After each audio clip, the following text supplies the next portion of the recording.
요즘 한국 여행을 다녀온 외국인들의 식탁이 달라지고 있습니다. 평소에는 찾지도 않던 음식을 아이들이 먼저 찾고 부모들은 한국에서 먹었던 메뉴를 집에서 다시 만들어 먹기 시작했어요. 더 놀라운 건 여행 방식까지 달라졌다는 점입니다. 이제 외국인들은 한국에 도착하면 관광지보다 먹을 곳부터 검색합니다. 무엇을 볼지보다 무엇을 먹을지 먼저 정하고 하루 일정도 먹거리 중심으로 짜고 있어요. 도대체 한국에는 어떤 특별한 식문화가 있길래 사람들의 여행 방식까지 바꿔놓고 있는 걸까요?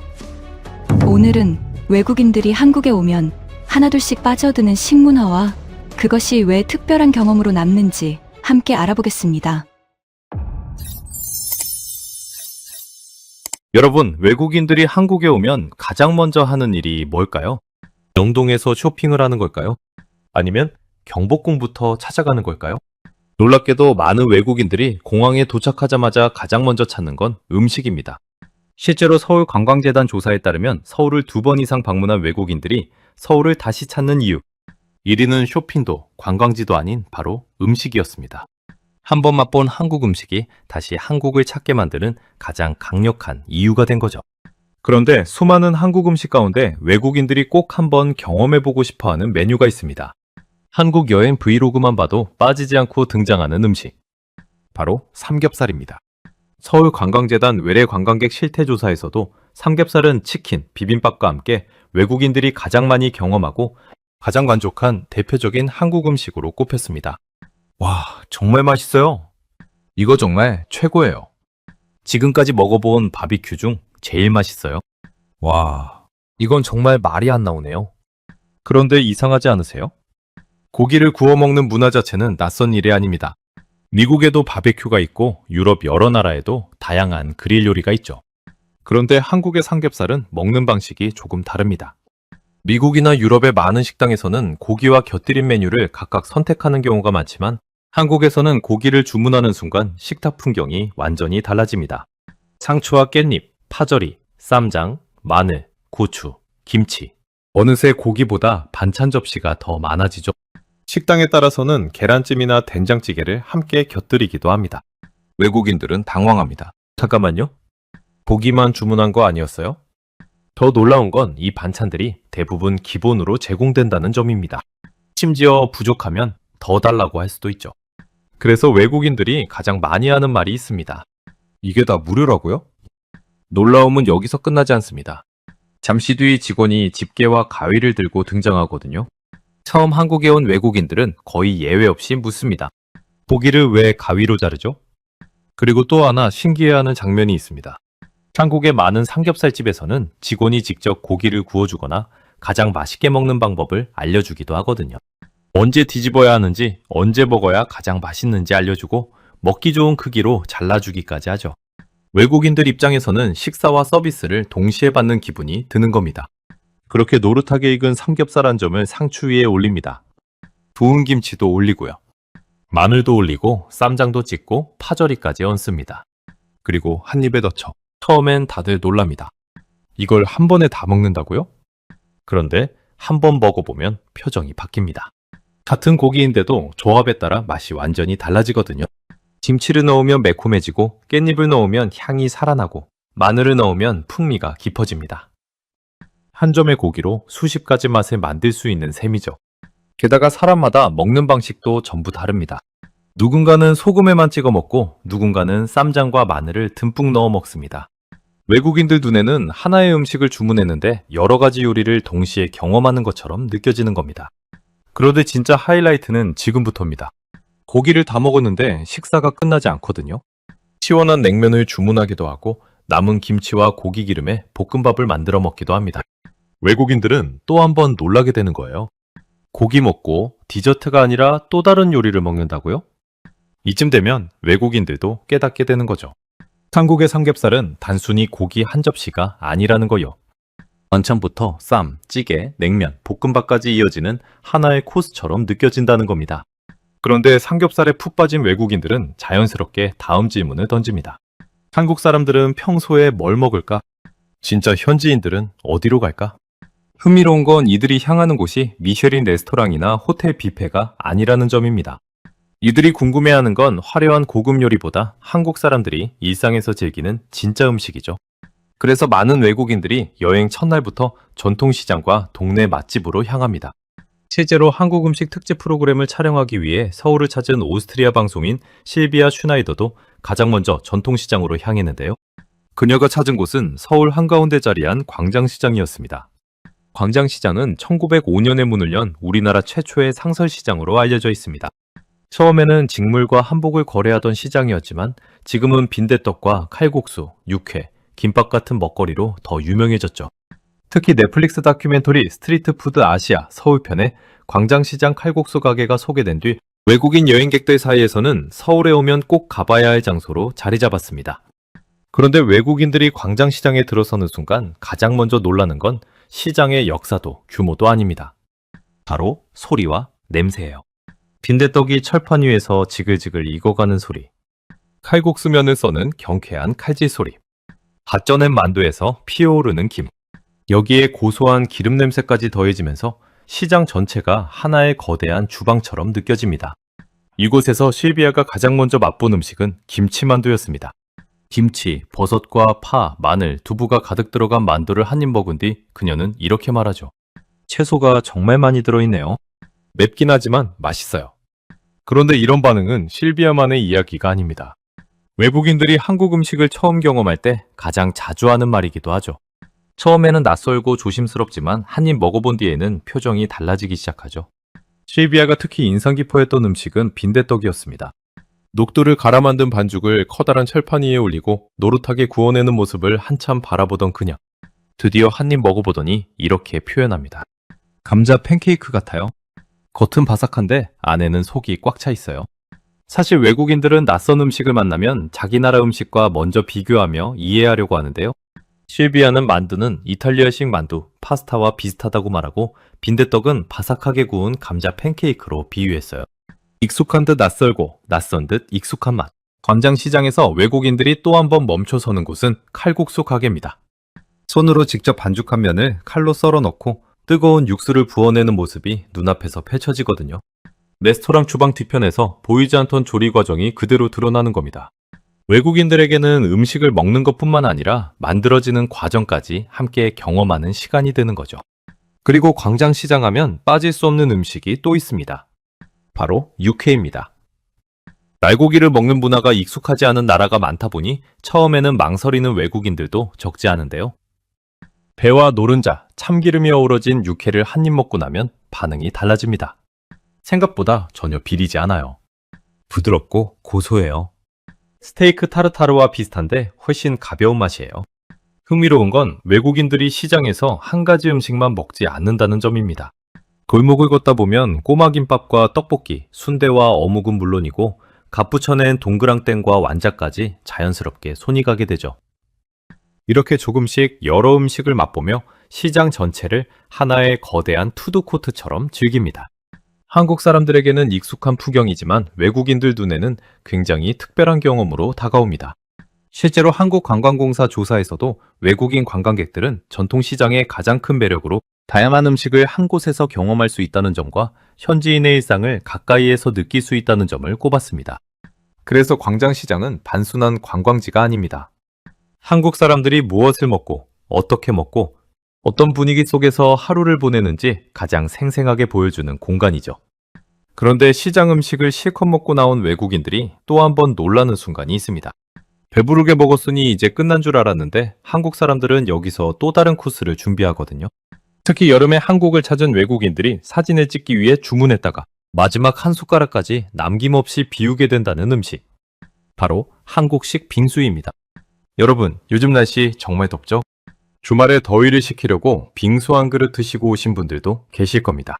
그런데 우리에게는 너무 익숙한 이 빙수가 외국인들에게는 생각보다 큰 문화 충격으로 다가온다고 해요. 한 숟가락 맛본 뒤 반응도 비슷해요. 얼음인데 왜 이렇게 부드럽죠? 생각보다 훨씬 맛있어요. 실제로 한 미국 가족이 한국식 빙수를 처음 주문해 봤는데요. 잠시 후 테이블 위에 올라온 빙수를 본 가족들은 놀란 표정을 감추지 못합니다. 산처럼 쌓인 얼음 위로 망고, 티라미슈, 인절미가 가득 올라가 있거든요.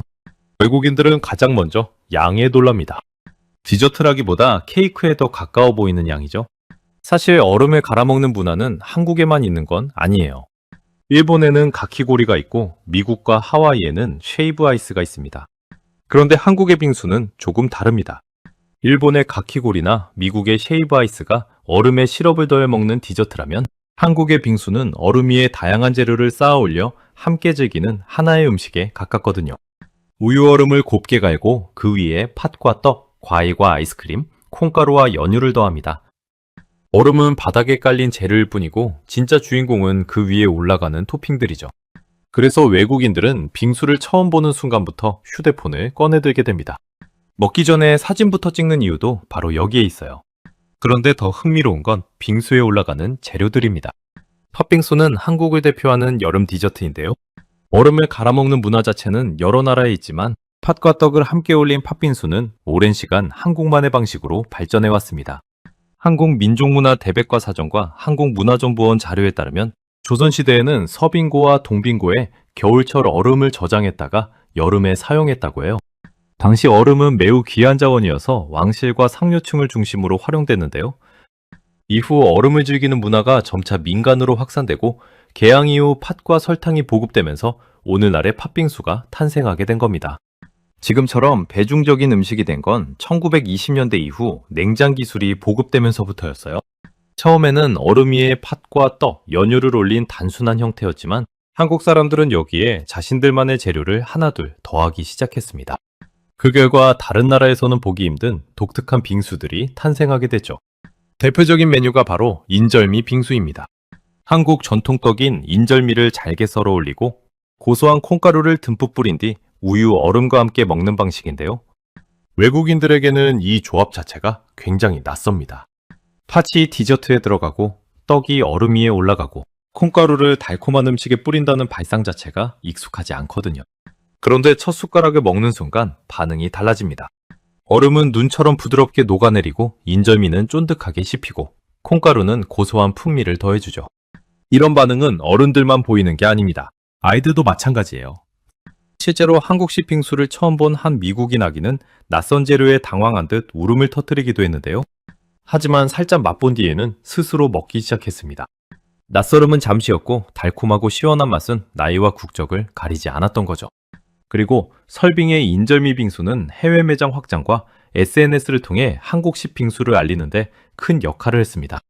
2013년 부산에서 시작한 디저트 브랜드 설빙은 전통 재료인 인절미를 활용한 인절미 설빙을 선보였고 이 메뉴는 누적 판매량 2,500만 그릇을 돌파했어요. 이후 설빙은 중국과 동남아시아, 중동 등 해외 시장으로 진출하며 K-디저트 열풍을 이끌게 됩니다. 그리고 이런 인기에 힘입어 한국의 빙수 문화도 더욱 다양하게 발전하기 시작했는데요. 딸기 빙수, 멜론 빙수, 초당 옥수수 빙수, 애플망고 빙수까지 여름이 시작되면 카페마다 신메뉴 경쟁이 벌어질 정도죠. 특히 서울의 특급 호텔들은 매년 애플망고 빙수 경쟁을 벌이는데요. 최근에는 한 그릇 가격이 10만 원을 훌쩍 넘어서기도 합니다. 그런데도 예약이 어려울 정도로 인기가 많아요. 외국인들은 여기서 또 한 번 놀랍니다. 한 그릇에 10만 원이 넘는데도 예약이 금세 마감될 만큼 찾는 사람이 많기 때문이죠.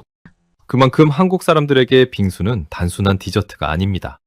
무더운 여름이 시작되면 어떤 빙수가 나왔는지 찾아보고 친구들과 함께 새로운 빙수를 먹으러 가고 SNS에 사진을 올리는 하나의 계절 문화가 된 거죠. 그리고 외국인들도 한 숟가락 맛본 뒤에는 그 이유를 금세 이해하게 됩니다. 처음에는 신기해서 사진을 찍지만 어느새 마지막 한 숟가락까지 남김없이 비우게 되죠. 그래서 한국을 다녀간 외국인들 사이에서는 이런 말이 자주 나옵니다.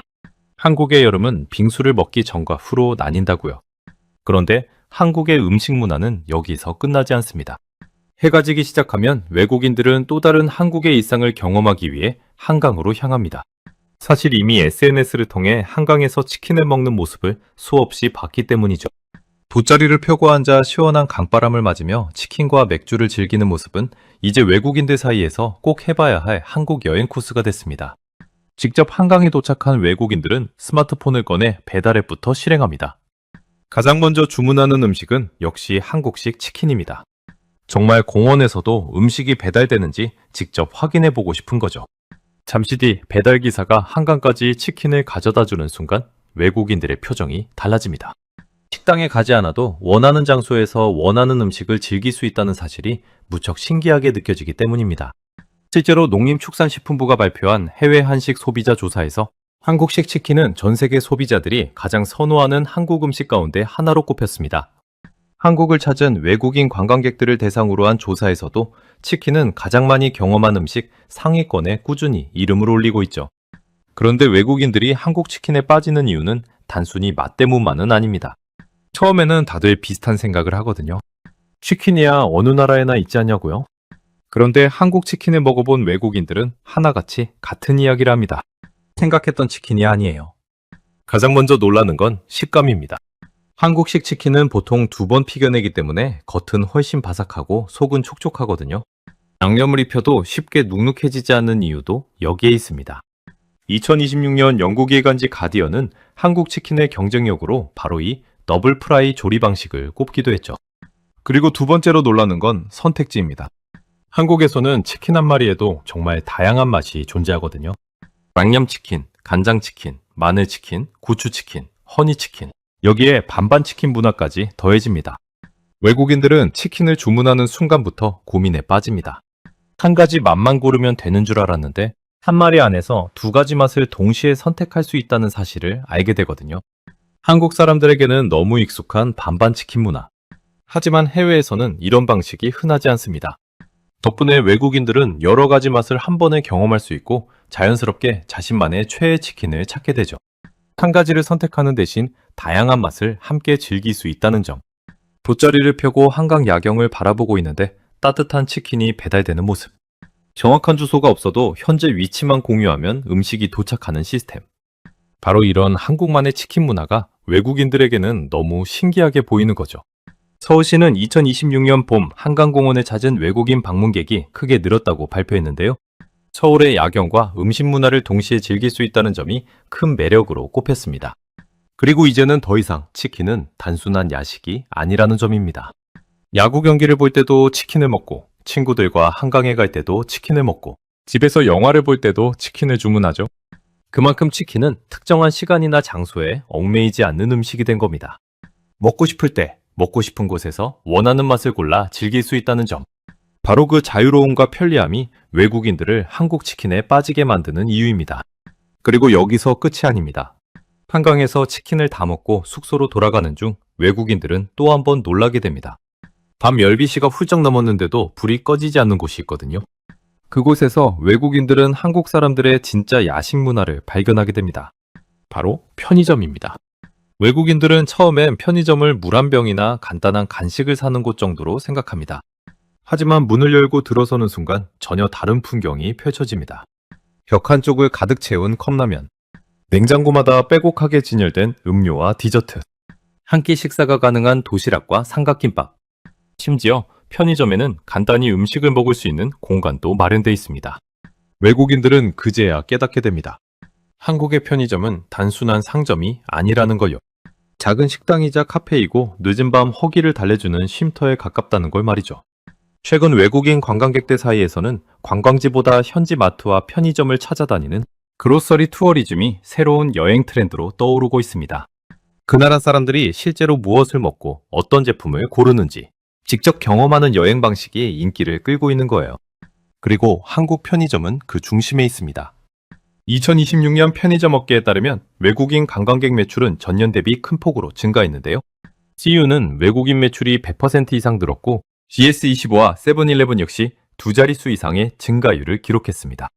특히 명동과 홍대, 성수동처럼 외국인 관광객이 많이 찾는 지역에서는 편의점 자체가 하나의 관광 코스로 자리 잡고 있죠. 그리고 편의점 문을 열고 들어선 외국인들이 가장 먼저 향하는 곳이 있습니다. 바로 음료 코너입니다. 그 중에서도 단연 인기가 많은 제품이 있는데요. 바로 바나나맛 우유예요. 2026년 편의점 업계 분석 자료에 따르면 바나나맛 우유는 외국인 관광객들이 가장 많이 구매하는 상품 가운데 하나로 꼽혔습니다. 1974년 출시된 이 제품은 이제 외국인들에게 한국 여행 인증템처럼 여겨지고 있죠. 그리고 그 다음으로 발길이 향하는 곳은 삼각김밥과 도시락 코너입니다. 몇천 원이면 한 끼 식사를 해결할 수 있다는 점도 놀랍지만 종류가 너무 많다는 사실에 더 놀라게 됩니다. 참치마요, 불고기, 김치볶음밥, 제육볶음까지 외국인들은 삼각김밥 포장을 어떻게 뜯는지 몰라 한참을 들여다보기도 하죠. 그러다 옆에 있던 한국 사람이 포장지를 뜯는 방법을 알려주면 신기해하며 따라합니다. 이 장면은 외국인 브이로그에서 빠지지 않고 등장하는 대표적인 장면이기도 해요. 그런데 진짜 하이라이트는 따로 있습니다. 바로 컵라면 코너죠. 한국 편의점에 라면 지낼 때는 외국인들에게 작은 충격으로 다가옵니다. 한눈에 다 보기도 어려울 정도로 종류가 많거든요. 매운라면부터 해물라면, 짜장라면, 비빔면까지 어떤 제품을 골라야 할지 몰라 한참을 고민하는 모습도 흔하게 볼 수 있습니다. 그리고 컵라면을 계산한 외국인들은 또 한 번 놀랍니다. 뜨거운 물만 받을 수 있는 게 아니라 자동조리기에 컵라면을 넣으면 딱 맞는 시간과 온도로 조리해주기 때문이죠. 하지만 외국인들이 한국 편의점에 빠지는 이유는 단순히 먹거리가 다양해서만은 아닙니다. 한국 편의점은 수백 가지의 음식과 음료를 한 곳에서 만날 수 있을 뿐만 아니라 24시간 언제든 원하는 시간에 이용할 수 있기 때문이죠.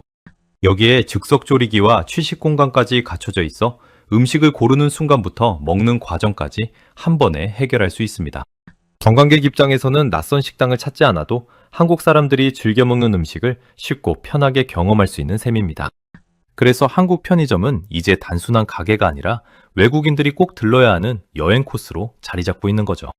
그런데 편의점에서 라면과 삼각김밥을 함께 고르고 음료와 디저트를 자연스럽게 곁들이는 한국 사람들을 보며 외국인들은 한 가지 공통점을 발견하게 됩니다. 한국 사람들은 음식을 하나만 먹지 않는다는 거예요. 메인 메뉴가 있고 그 옆에는 늘 함께 먹는 음식이 따라옵니다. 어떤 음식은 같이 먹어야 더 맛있고 어떤 음식은 함께 먹을 때 비로소 완성되죠. 외국인들은 그제야 깨닫게 됩니다. 한국 음식의 매력은 메뉴 하나에 있는 게 아니라 서로 다른 음식이 만나 새로운 맛을 만들어내는 데 있다는 걸 말이죠.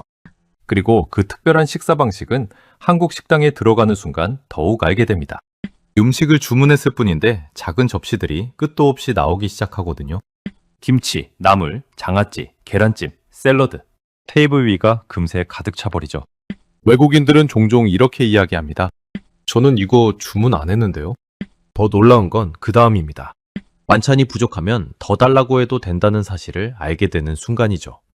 처음에는 눈치를 보다가 직원에게 조심스럽게 물어봅니다. 정말 무료가 맞냐고요. 한국 사람들에게는 너무 익숙한 일이지만 외국인들 눈에는 꽤 신기한 풍경으로 보이는 거예요. 한국학중앙연구원과 한식진흥원에 따르면 한식은 밥과 국, 그리고 여러 가지 반찬을 함께 먹는 반상 문화를 중심으로 발전해 왔습니다. 서양 음식이 코스 요리처럼 순서대로 나온다면 한식은 다양한 음식을 한 상에 차려 동시에 즐기는 방식이죠. 중요한 건 어떤 음식이 중심인지가 아닙니다. 어떻게 조화를 이루느냐가 더 중요해요. 그래서 한국 사람들은 음식을 하나만 먹지 않습니다. 언제나 함께 먹는 음식이 있죠? 외국인들은 여행을 하면서 이 규칙을 하나씩 발견하게 됩니다. 떡볶이를 주문하면 다들 순대는 기본이고 튀김, 오뎅을 같이 시킵니다. 그리고 한국 사람들을 보면 처음에는 이해하지 못해요. 왜 바삭한 튀김을 굳이 소스에 찍어 먹는지 말이죠. 그런데 한 입 먹어보는 순간 표정이 바뀝니다. 바삭한 튀김옷이 매콤한 떡볶이 국물을 머금으면서 전혀 다른 맛이 만들어지거든요. 여기서 끝이 아닙니다.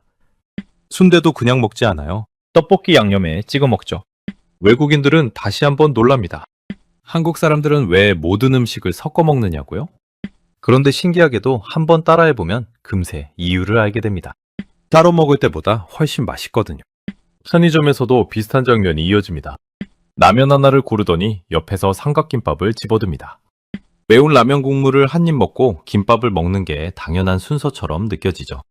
외국인들은 그제야 깨닫게 됩니다. 한국 사람들은 메뉴 하나를 완성된 음식으로 생각하지 않는다는 걸요. 어떤 음식은 다른 음식과 만났을 때 비로소 완성됩니다.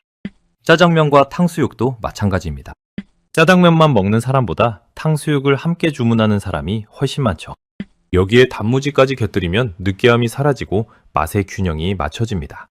매운 음식에는 시원한 국물이 따라오고 기름진 음식에는 새콤한 반찬이 곁들여집니다. 한 가지 맛이 아니라 여러 가지 맛을 함께 즐기는 것. 바로 이게 한식의 가장 큰 특징입니다. 그래서 외국인들은 한국에 머무를수록 재미있는 사실 하나를 발견하게 됩니다. 한국 사람들은 음식을 먹을 때 끊임없이 새로운 조합을 만든다는 거예요. 정해진 답이 있는 게 아닙니다. 각자 자신만의 조합을 찾아가는 과정 자체를 즐기죠. 그래서 한국 식당에서는 자연스럽게 이런 말이 오갑니다. 이거랑 같이 먹어봐. 이렇게 먹으면 더 맛있어.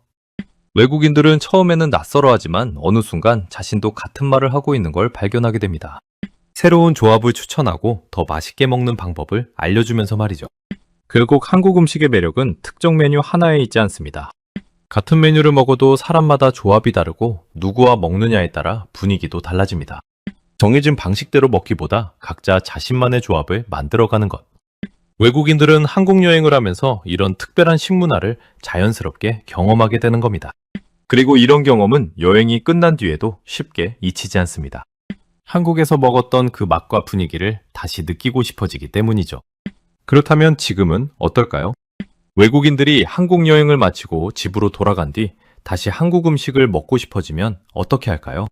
예전 같았으면 한인마트를 찾아가야 했습니다. 그런데 이제는 상황이 완전히 달라졌죠. 미국의 코스트코와 월마트, 유럽의 까르푸와 테스코, 동남아시아의 대형마트에서도 한국 식품 코너를 어렵지 않게 찾을 수 있습니다. 라면과 김치는 물론이고 냉동김밥과 떡볶이, 만두, 고추장, 불고기 소스까지 진열대 한쪽을 가득 채우고 있죠. 한국 여행에서 먹었던 음식들이 이제는 동네 마트에서 일상이 되고 있는 겁니다. 실제로 이런 변화는 숫자로도 확인됩니다.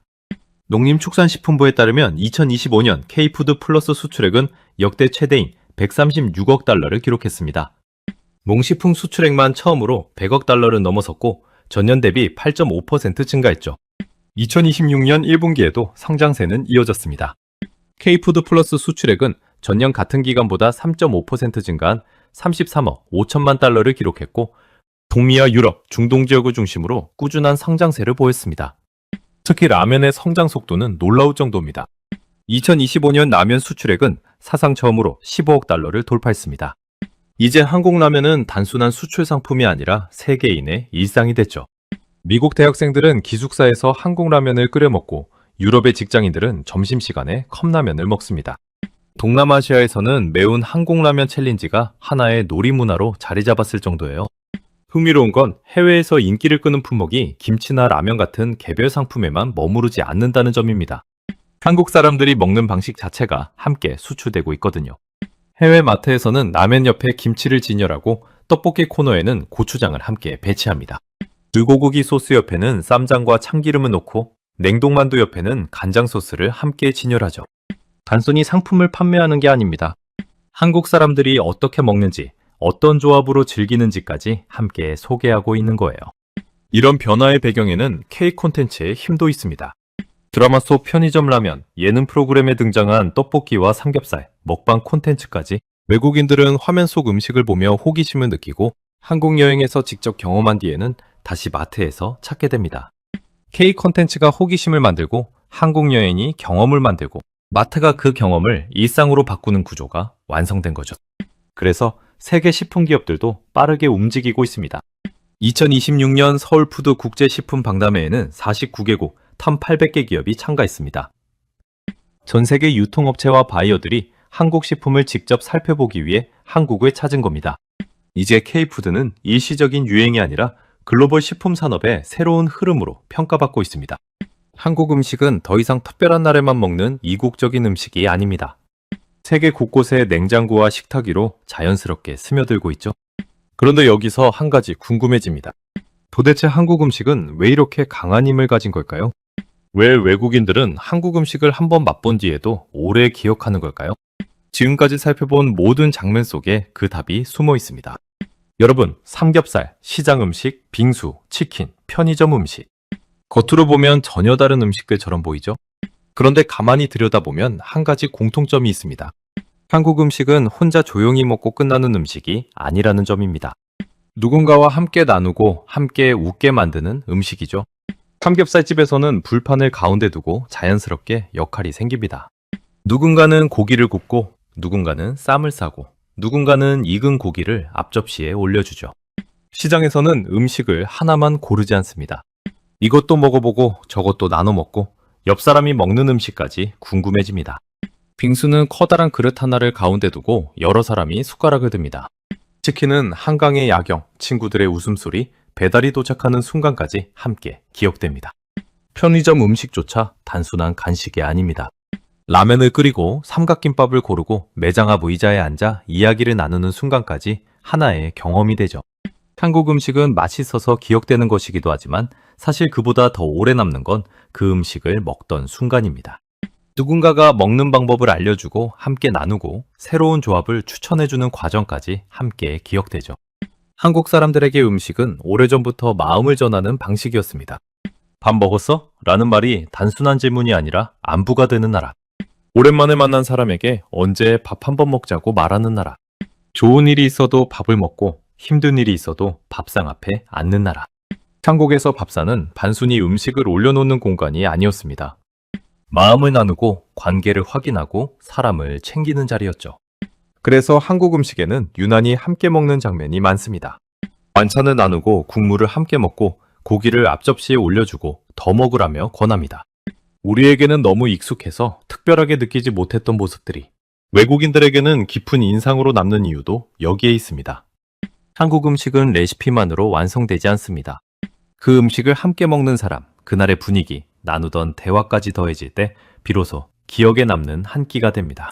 어쩌면 외국인들이 한국 음식을 그리워하는 이유도 바로 이 때문일지 모릅니다.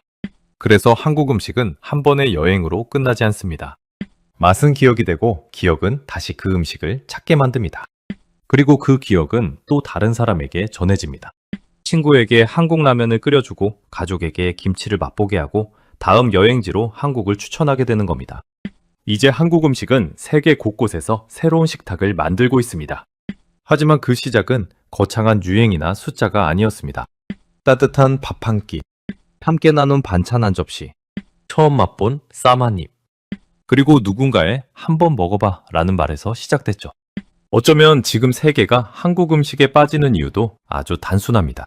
한국 음식에는 맛을 넘어 사람을 향한 마음이 담겨 있기 때문입니다. 그 마음이 언어를 넘어 전해지고 국경을 넘어 기억되고 다시 누군가의 식탁 위에 오르고 있는 겁니다. 그래서 외국인들은 말합니다. 한국 음식은 그냥 맛있는 음식이 아니었다고요.